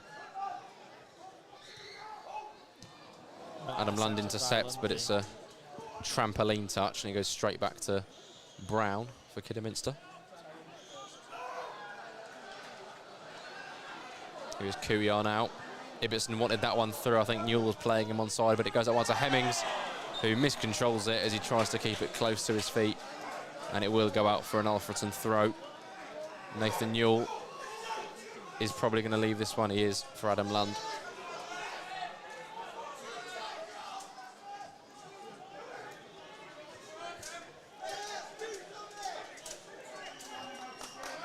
Strolls over to pick the ball up. Make sure it's as dry as possible before sending it down the line. Gains about 5 yards again. Up towards Moyo, who wins the flick on. But Penny can nod that one back to his goalkeeper. We have seen Lewis Salmon sent out to warm up just now. He's coming back into the dugout. Don't think we'll be seeing a change just so soon, though. I mean, we've not seen much of Billy Whitehouse in this second half, but nothing's really gone down his side in the attack. We saw, obviously, Claxton put that ball in from the right-hand side, but that was more of a picking up the sort of pieces of a loose attack from just before. Kidderminster look to go long towards Morgan Smith. And he is adjudged to have fouled Max Hunt in that move. Will be an Alfreton goal kick, a free kick, sorry.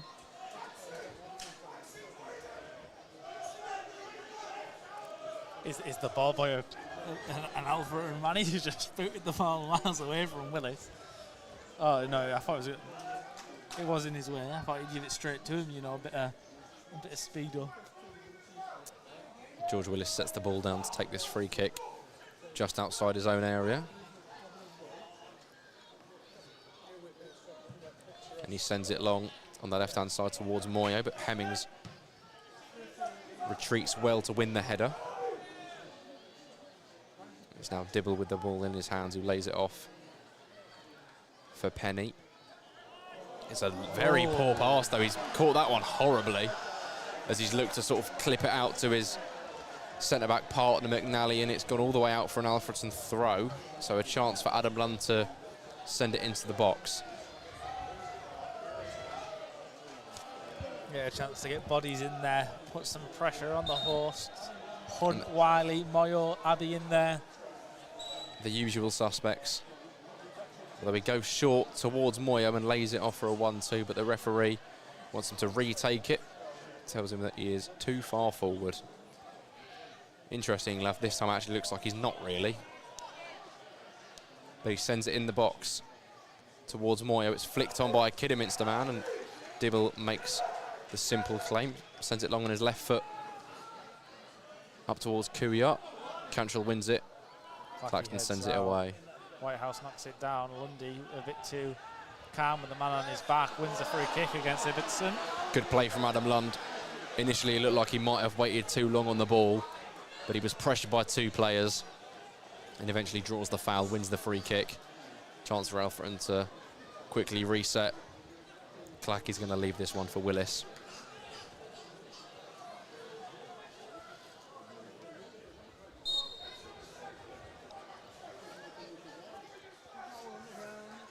I think Willis's performance today has been excellent.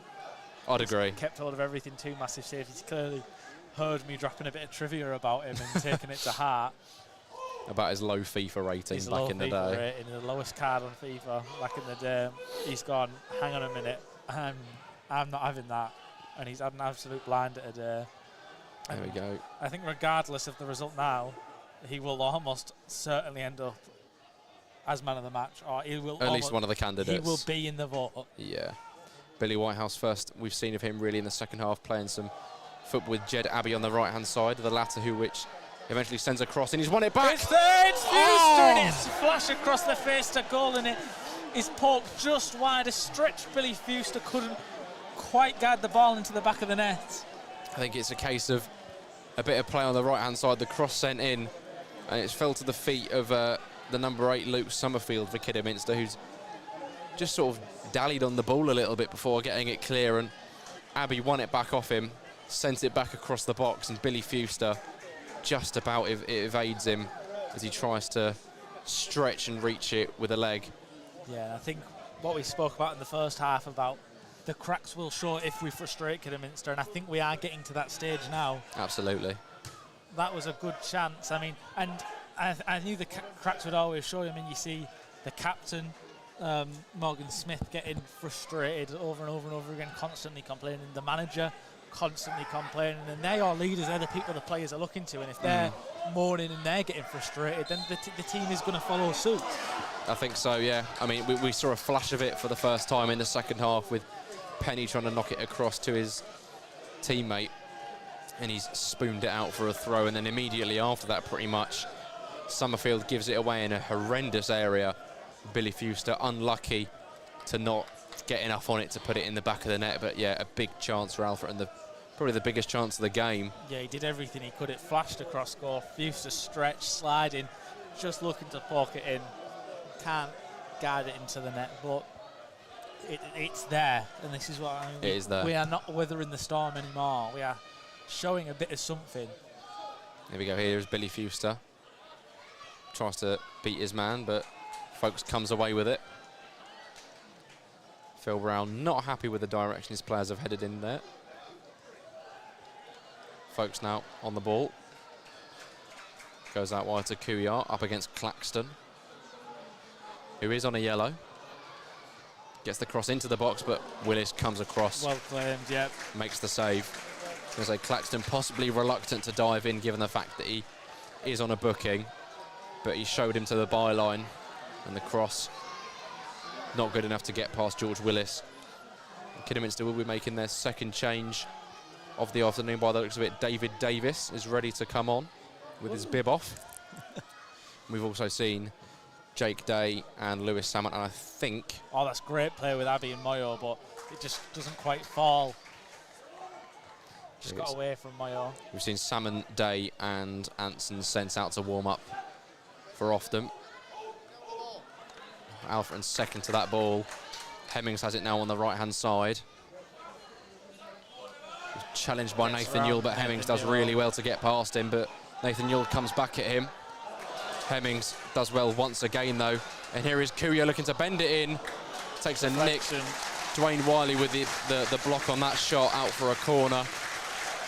Kidderminster now might have some momentum, and they are going to make a change. Although Phil Brown wants them to wait until after the corner's taken. Yeah, I think. And he will get his wish. It was Summerfield to come off, and he takes the corners on that side. So yeah. Give him one last roll of the dice. You might be sending David Davis to sit down if this goes in. Well, there we go. Summerfield ready to take the corner. I think someone's chimpan's fallen out on the way into the box. In it goes, whipped towards the back post. Over. I bet he wish he took him off. Yeah. Nick Penny just about keeping that one from being a goal kick and chipping it out for a throw, but there we go. Summerfield will be withdrawn off the back of that corner for David Davis, number 26 for Kidderminster.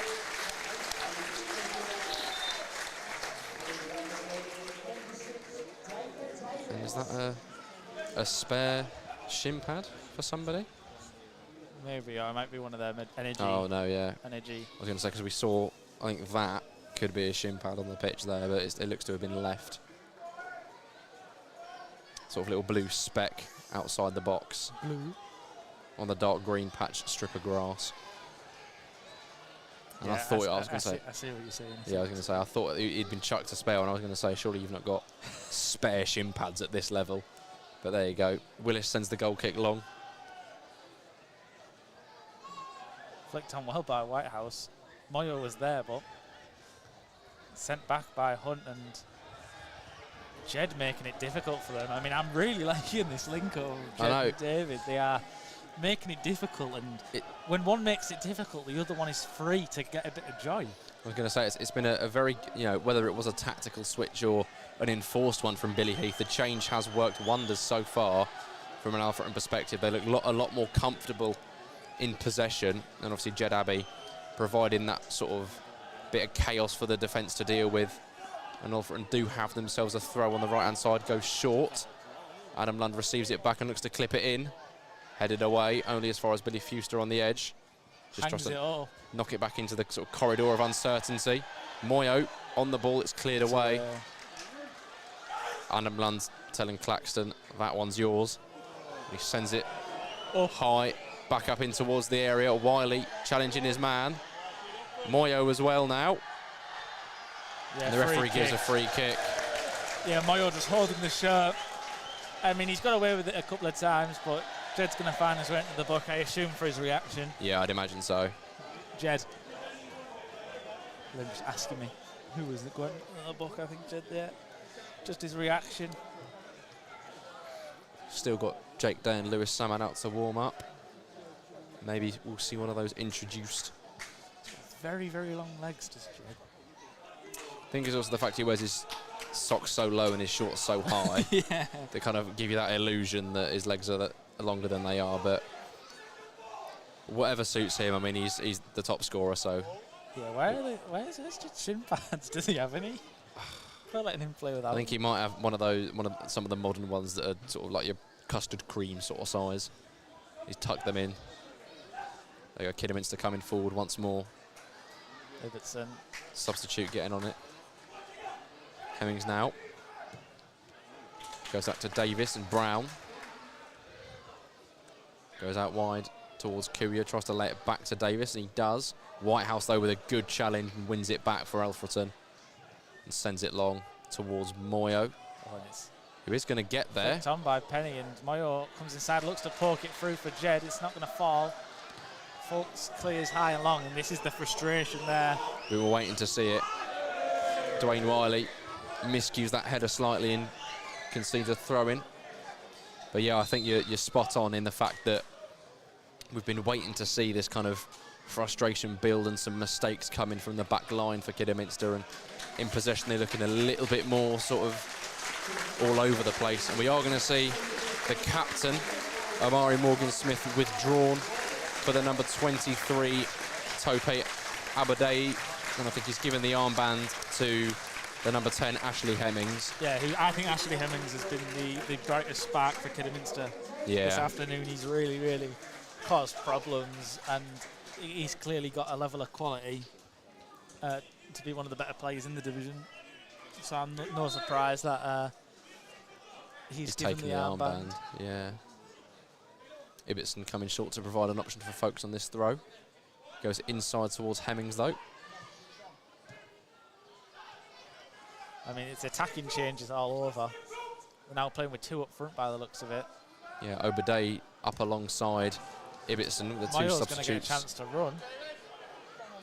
Moyo trying to make it hard for McNally, but he's got Penny in support, who comes away with possession, who goes inside to Kuya, who's got acres of space to move forward, and he slips it in behind towards Hemmings. He's around George Willis, but he sends his shot wide of the goal. It's a massive chance for Kidderminster. George Willis came rushing out. Hemmings skipped around him, but in doing so, made the angle harsher for himself, and he can't get the ball on target. A lucky escape for Alfreton. And off the back of that, we'll make the second change. Lewis Salmon set to be introduced. For Billy Fuster. I was going to say, I'd imagine Billy Fuster. I can't see Whitehouse coming off. The man who's gone the closest for Alfreton. I mean, you've got to feel that Obadei, he must be a bit cold coming off the bench there. I mean, he's done so well to go around the keeper, and all he has to do is stay composed, and he puts it over the bar. And was it Hemmings? Yeah. Sorry, I thought it was the substitute. No, it's Hemmings got onto the end of it. I mean, you can see now he's not very happy with himself about it. Yeah, actually, yeah, you are right. No, it just my bad. This is all right. Lewis Salmon then comes on in place of Billy Fuster, as you expected. On this left-hand side now, the number 11. Hemmings throws himself in front of that one. Nathan Newell lets that one run for an Alfreton throw. But there we go, we've got the two changes now for Alfreton. Still got one more in the chamber should they want to make it. Kidderminster have now made their 3 changes. Adam Lund beckons Moyo slightly shorter, sends the throw long towards him. Folkes wins the header though. Cantrell sends it back forward into Salmon.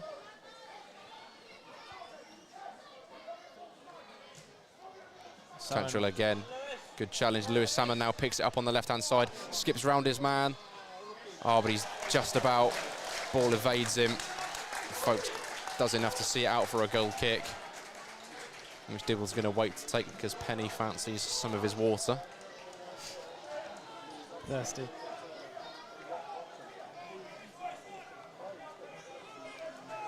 And they look to be abandoning the short goal kick routine that we saw quite a few times.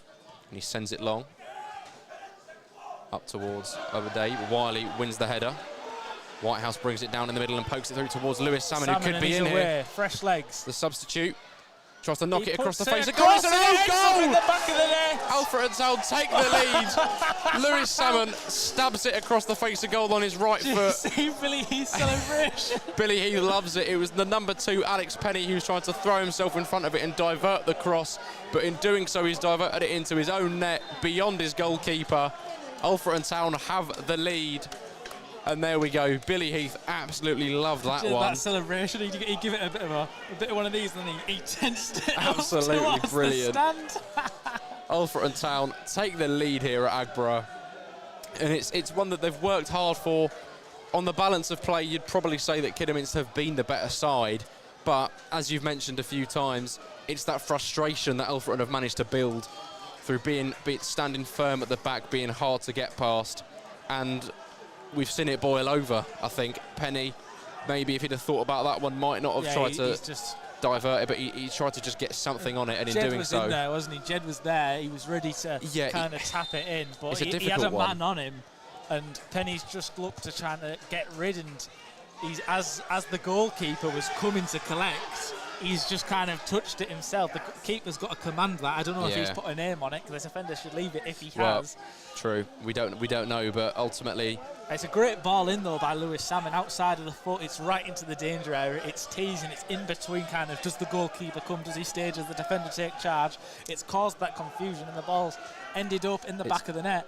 And the only thing I have to say now, Kidderminster, you thought we were time wasting before. Watch this space now. Well, we will see what happens now. Obviously, Alfreton now with the 1-0 advantage. Lewis Salmon proving to be an inspired substitution from Billy Heath. He's sort of taken it down the left-hand side after Billy Whitehouse played him in behind. And he's kind of shaped sort of where you'd see him put it on his left foot, but obviously he prefers his right foot, and he's kind of sent it into the box on the outside of his foot into that real dangerous area where it's kind of between the goalkeeper and the back line. You don't know who's going to go for it. It's always a tricky one for them to deal with. And they failed to deal with it. It's been diverted into their own net. It's an own goal. Alfreton Town lead, and Jake Askew is warming up. This is not a drill. Not too sure. George Willis looks fall fine. To Salmon again, out on the left. He's going to win a throw-in. Yeah, folks this time making the challenge. Oh, George Willis has actually gone down. He is sat in the D. The referee will halt the game. Head over to George Willis, the physio. Ollie's been sent on. What did I say? Watch this space. Jake Askew being sent out to warm up as just to sort of sell it a bit, I think. But George Willis is down. You want to moan about the time? This is it now. You've moaned, you've peaked. Kidderminster have peaked too early with the moaning. They were not ready for this. They were not prepared.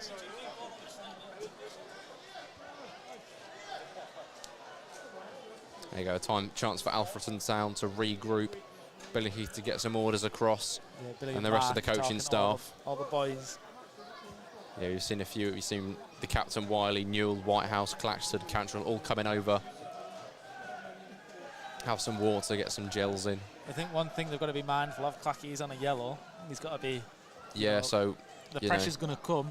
There's no like-for-like change as well. You can't, with Pez being out, Harry being out with a wrist injury, I believe. I'd say it'd have to be Anson, probably, to be introduced. Just a natural defender. Maybe Adam Lund's in the conversation to kind of fill that void. Yeah, it's one of them where it's... It'll be makeshift, whatever has to happen. I don't think he will change it. I think he will leave Clacky, because he's done no wrong so far, but that yellow card is something to be mindful of. Yeah, exactly, because they might try and look to exploit that. It's the sort of thing, though, that when you're 1-0 down, you're not really thinking about who's on a yellow. You're just thinking about how do we get the next chance. I mean, there's only 7 or 8 minutes of regular time to play now. I think for me, if this was me on a Football Manager, 10 minutes left, every player on a yellow card is getting subbed off. Absolutely, yeah. But we will see what happens. Willis is back on his feet and okay to continue. Adam Lund sends his throw into the box, but Alfreton Town give away a free kick. Dibble wants to take it quickly. He's going to look to ping it out into the wide area. Hemmings takes it well. He's been fantastic this afternoon. Yeah, I think he's been let down a little bit by the rest of his attack. I mean, we've seen 2 substitutes now playing up top, so potentially that tells you all you need to know about the forward play from Kidderminster so far. Here is one of them. Obadei looks to get round Cantrell, and he hangs it up at the back post. Salmon, really good defensive header. Fantastic contribution there at the back from Lewis Salmon, from one end of the pitch to the other.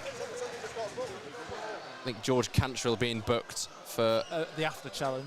Yeah, and the referee did point back into the centre, so maybe there was something in the middle there that we missed. But anyway, it's another yellow card dished out. George Cantrell now on a booking. Corner sent in by Hemmings on his left foot. It's headed out, that's come off. Obadei, I think, sends it wide of the mark. Referee in a good position to spot it and gives the goal kick, Brilliant. Tina saying up the Foxes have Leicester scored. Quinton's not here to bellow in the glory with you this week. He's they were 1-0 up, I believe, at half-time. Part-timed it. Where are we? Stockton's drawing. It was 1-1. Sorry, no, Everton were winning. I'm wrong. Ollie Watkins scores. There you go. Morgan Rogers' contribution. Get in there. Willis sends the goal kick long. I don't think we mentioned he is fine to continue. Yeah, you did mention. That injury scare really worried for him.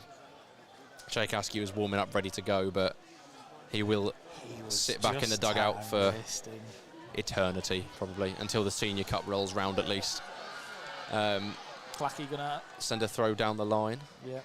Jake Day is taking his bib off and getting his kit ready, so he probably looks to be the 3rd and final change for Alfreton here.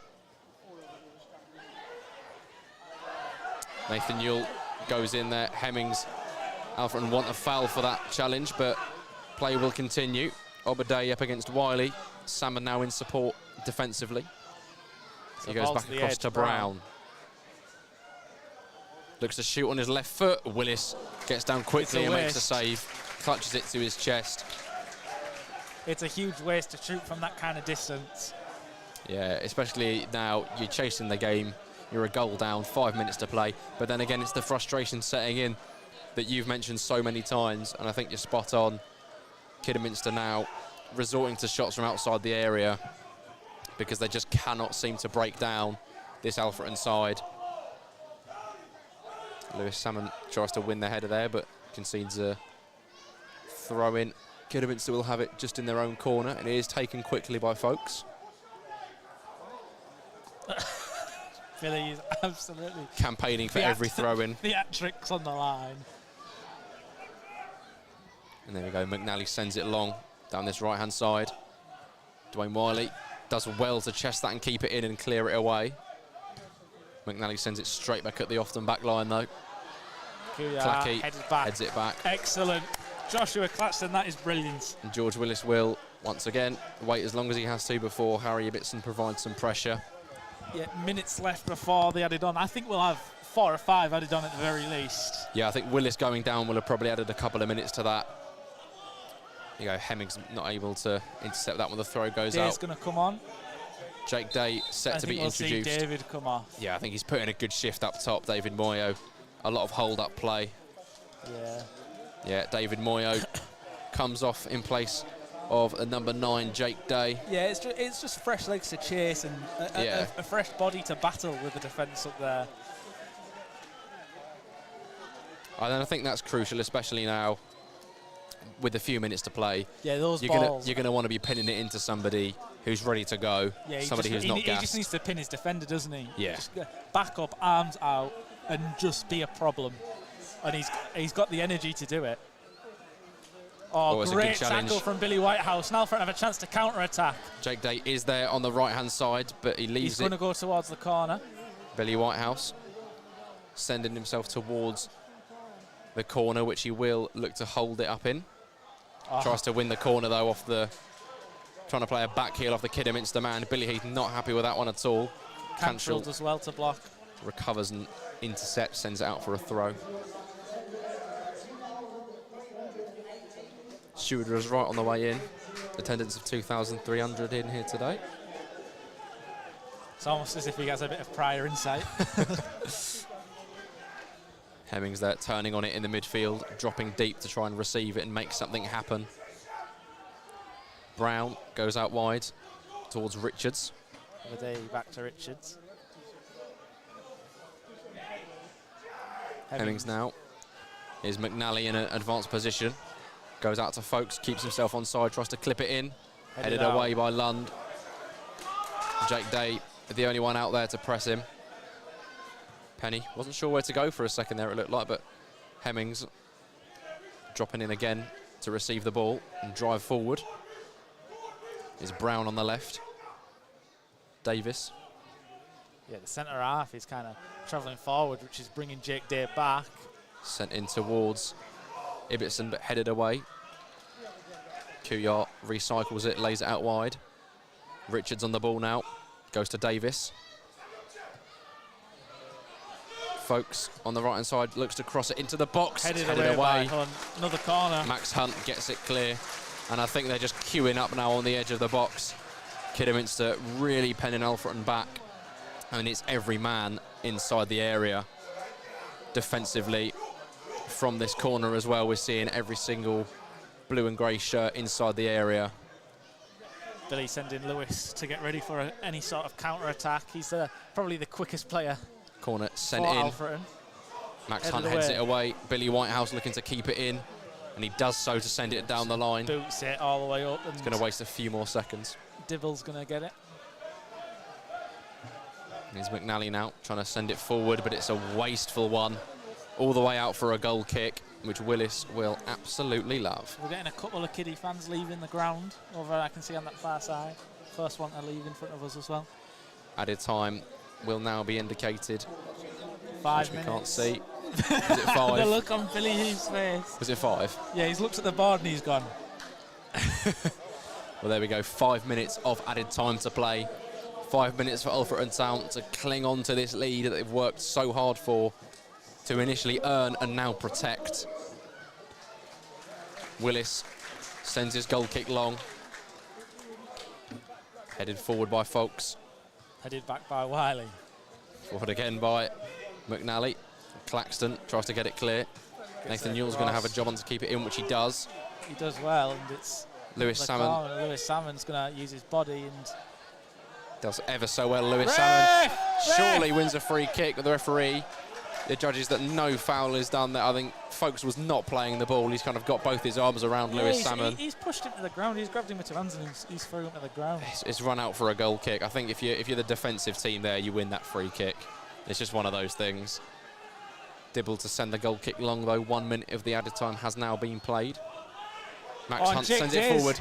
Jake Day gets there, and he will head to the corner. He has to go to the corner. He's got nobody in support. It's the smart thing to do. He's trying to hold it up for as long as he can now. He's a big lad. Cannot get near it. McNally looking to sneak round the back. He will get away with it eventually. Someone was there to support. Penny plays it inside. Wiley sends it clear, though. It's going to be a throw for Kidderminster in their own defensive third. 91-40, coming on to the 92nd. 3 minutes. Cantrell's going to chase the keeper. Sends it back to his goalkeeper. It's quite cool from Dibble to just knock it back to Folkes. Not go the easy route, which Cantrell looked to maybe intercept, although he is now using everything he's got to get back into the formation. Kidderminster now. He's got Brown on the ball. Only 2 men back for the hosts. We're seeing McNally, the centre-half, playing up front now. Just on the hope of latching onto a cross. Oh, Nathan Newell. Fantastic defending. If Sunderland hadn't beat Borough earlier, I might have given him some credit there. That's all he's getting from Matty. Nathan Newell over on the right-hand side with some good defending, sending it clear up towards Jake Day, but it does roll out for a throw. Folkes with it on the right-hand side now. Someone gonna 2.5 minutes to play. So. Is Davis. Lays it back for Folkes. Davis with the 1-2. Little step over. Jed Abbey put in some pressure on him. Is on a booking, though, so he doesn't want to dive in. They've beat the press, and here's Brown. Shoot. 3 men forward for Alfreton. Curry now on the left-hand side looks to get a shot away, but Cantrell diverts it. Over the bar, another Is corner. out for a corner. Maz Kuyat cutting inside, as we've seen a couple of times today, getting a shot away, but it looked like a weak one, but Cantrell taking no chances, sending it out for a corner. Dibble thinking about going forward. He is going to advance into the Alfreton half, or thereabouts. Kuyat over the corner. In it goes. It's a good delivery over the back line. What was that? It looked like a good delivery if they had anyone at the back post, but they gambled sending everybody forward to the front post. And out it goes for an Alfreton throw. That was not a good delivery. No, if you have Adam Lund sort of peeling around, that's exactly what you want. But they did not have that, and lack of communication from Kidderminster there. Final minute. Lundy's going to look to throw it as far as he can. JJ looking to pin his man. It's bouncing. Folks heads it back forward. Jay, really good. Lays it off to Jed Abbey. Billy Billy Whitehouse has got acres right. of space on the right-hand side. He could go for goal here. It's a great challenge, though, from Penny. Yeah, it's gonna go out for an Alfreton throw. Which is exactly ideal. That must be it. There can't be another roll at the dice for Kidderminster now. There is 35 seconds on the clock, and Alfreton have a throw in deep into Kidderminster there's been a few set pieces, so we might see an extra 30 seconds, 45 seconds played. But Clackey over the throw-in, ready to take it. Sent towards the corner. Jake Day was there. Kidderminster do get it clear, though. Cantrell does enough. He sends it back to Max Hunt. Back up the line it goes. To the corner, and Jake Day giving chase. He's going to keep it in. He's kept it in. That's brilliant. The Kidderminster defence have seemingly given up. Yeah. Jake Day is not bothered about going towards the goal. He's going to sit there with it in the corner. And that is full time.